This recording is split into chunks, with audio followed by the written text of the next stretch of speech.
Mr. Degenar and administrators, members of the school board, faculty, parents and family, friends, neighbors watching from your decks, and last but not least, the class of 2000.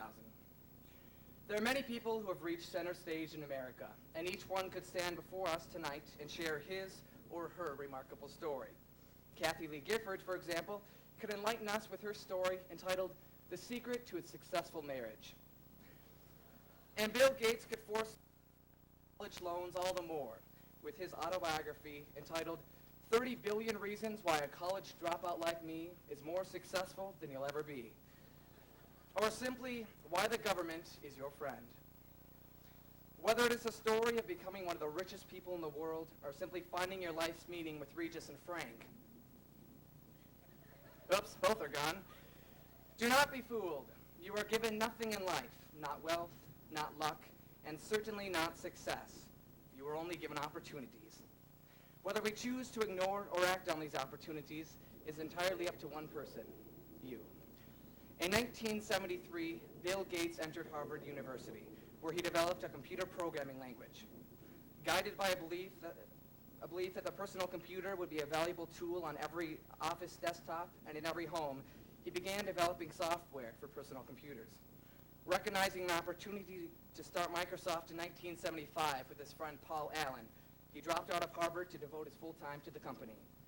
As for his success, last time I checked, he was getting by. However, you do not need to be passing out $100 bills at Halloween to be labeled successful. Success is not measured merely in wealth or fame, but in your ability to recognize the opportunities you are given in life. Our lives have been aimed at preparing us to grab a hold of these opportunities and to maximize them for all they are worth.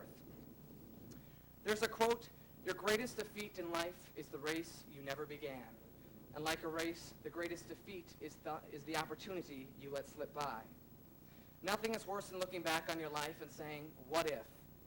Regrets of not pushing your body to its limit, regrets of not challenging your intellect, regrets of not following your heart in the pursuit of love. Life is a never-ending continuum. Each day we are faced with several opportunities: to score the winning touchdown, to ace a test, or to ask that gorgeous girl out on a date, despite her turning you down time and time and time again. Thank you, Rochelle May.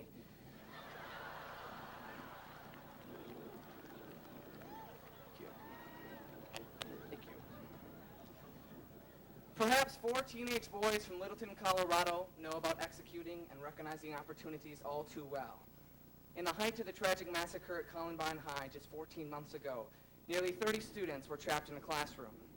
4 boys instinctively acted and led their class to safety from the senseless gunfire of Eric Harris and Dylan Klebold. After securing the door of the room, the courageous young men devised an escape route, utilizing the ventilation ducts in the ceiling. They had recognized an opportunity the others had not. A young girl who was trapped in that classroom later described these 4 boys as geeks, kids she's never really talked to in school. She later remarked, "I'll never forget them." Existentialist John Paul Sartre believes hell is other people. Well, if that is the case, then so is heaven. These 4 boys prove that even in our darkest hour, when things seem so utterly hopeless, there is always, always opportunity. We have all chosen to follow our own unique path throughout our high school career. While some of us were busy with arts and athletics, others were punching in at work.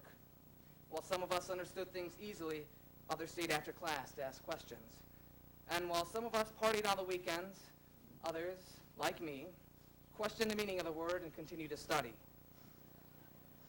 Regardless of the route we've chosen to follow over the last 4 years, our individual paths have all led us to meet here tonight for one last time as a class of 2000. We are but minutes away from entering a world that does not always come with free laundry service or meals cooked with mom's special touch. Finally, we are on our own to experience life outside the comfort and security of our front doors. In the graduation song, Vitamin C describes it as our time to fly. For many of us, we have been awaiting this day for quite some time, a day where we can say thank you to our parents who have stood by our side, a day to bid farewell to the teachers who have prepared us with the knowledge that will serve us well in our future academic endeavors, and a day to hold on to our friend's hand just a second longer. So And for others, we've been dreading this fateful day, unwilling to leave our friends and family, frightened to stand alone, and uncertain of what the future will bring. Either way, we all stand here tonight with a choice, an opportunity to choose the road we take. Robert Frost writes, "Two roads diverged, and I took the one less traveled by, and that has made all the difference." Which road will you choose? The easy road, the road of conformity, the road of excuses, or will you choose the road less traveled by, the easy road? The road to ambition, the road to civility, the road to character. We are all standing at the fork of the road, and there is no amico in sight. So whichever road you choose, keep one thing in mind. In life, if you do not know where you are going, you will never know if you got there. And while tears may be shed, let us not forget that this is a time of celebration, a time to join hands to honor our friendships and our memories together. So be kind and post that millionth picture for your parents. I'll be with you in a minute, Mom. Because before we know it, that will be us up there in the stands, watching our own children wear these caps and gowns.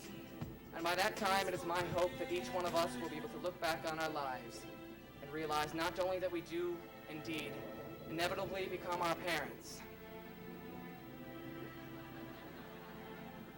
which I guess isn't quite so bad, but more importantly, we are never plagued with having to say what if. And while we may never have the wallet of Bill Gates or the marital bliss of Frank and Kathy Lee, we will be living lives with $1 million.